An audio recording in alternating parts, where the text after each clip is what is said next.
Qui parmi vous n'a jamais souhaité connaître son avenir? Qui n'a jamais lu la rubrique horoscope de son journal? Pour ma part, je tente de prédire l'avenir de la forêt française. Alors oui, à ce stade, soit vous demandez, mais il ne pourrait pas plutôt prédire si Nancy remontera un jour en Ligue 1? Chose impossible. Soit vous vous dites, mais à quoi ça sert? La forêt, ça pousse, non? Et vous avez parfaitement raison. La quantité de bois de la forêt française augmente depuis maintenant plus de 150 ans. Mais un danger guette cette croissance forestière, le changement climatique. Pour savoir à quel point les forêts sont vulnérables au changement climatique, il est nécessaire d'anticiper leur futur. Par exemple, si le réchauffement est de 2 degrés d'ici 20 ans, comment les forêts vont-elles réagir?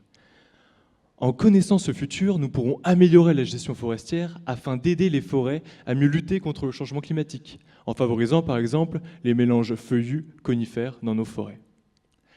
Pour connaître l'avenir de la forêt, j'utilise non pas une boule de cristal, mais un simulateur de croissance. Ce simulateur est capable de prédire la quantité de bois future de la forêt française. Mais je le soupçonne d'être inexact. Mon rôle va être de l'améliorer. Pour cela, je dois comprendre s'il existe des freins à la croissance forestière. Nous pensons aujourd'hui qu'il en existe 2.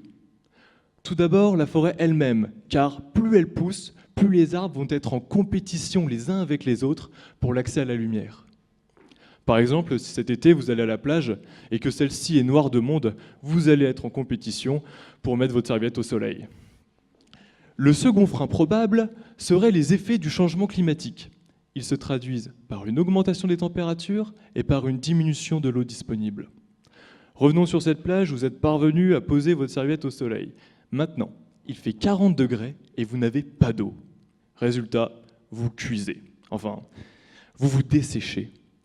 Alors, comment savoir si ces 2 phénomènes ralentissent ou non la croissance de la forêt française? Pour cela, à l'aide de méthodes mathématiques, je vais intégrer les effets de la compétition et celui du changement climatique dans le simulateur.